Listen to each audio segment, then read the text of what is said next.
First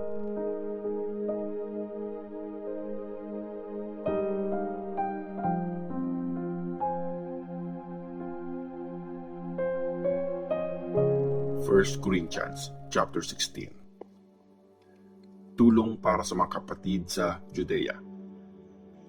Ngayon, tungkol naman sa perang nire-raise para sa mga disciples sa Judea, gawin nyo kung ano yung sinabi ko sa mga churches sa Galatia.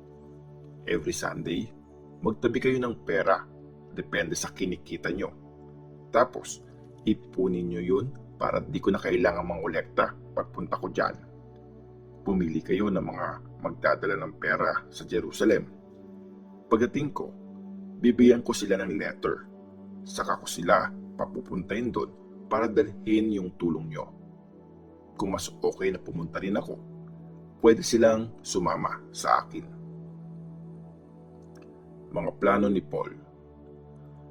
Pupunta ako sa inyo pagkagaling ko sa Macedonia kasi plano kong dumaan doon. Malamang mag-i-stay ako sa inyo ng ilang araw o kaya magpalipas na ako dyan ng buong winter para matulungan niyo ako sa susunod kong lakad kung saan man ako pupunta. Ayokong sumaglit lang sa inyo. Gusto ko sana magtagal ng konti dyan kasama kayo kung papayagan ng Panginoon. Mag-i-stay ako dito sa Ephesus hanggang sa araw ng Pentecost kasi may magandang opportunity dito at marami akong magagawa kahit na maraming mga kumukontra. Pag dumating si Timothy, iparamdam niyong welcome siya sa inyo kasi nagsaserve din siya sa Panginoon gaya ko. Huwag niyo siyang maliitin. Tulungan niyo siyang makabiyahe ng maayos para makabalik siya sa akin kasi hinihintay ko siya kasama ng mga kapatid. Tungkol naman sa kapatid nating si Apollos, maraming beses ko siyang kinausap na bisitahin kayo kasama ng iba pang mga kapatid. Pero hindi pa siya nako-convince na pumunta dyan ngayon. Pupunta rin naman siya dyan pag may chance. Mga huling bilin. Maging alerto kayo. Magpakatatag kayo sa faith nyo. Maging matapang kayo at malakas. Gawin nyo ang lahat ng may pagmamahal. Mga kapatid, kilala nyo si Stephanas at ang pamilya niya. Sila yung mga unang naging Christian sa Akaya at dinedicate nila ang sarili nila sa paglilingkod sa mga pinili ng Diyos. Nakikiusap ako sa inyo.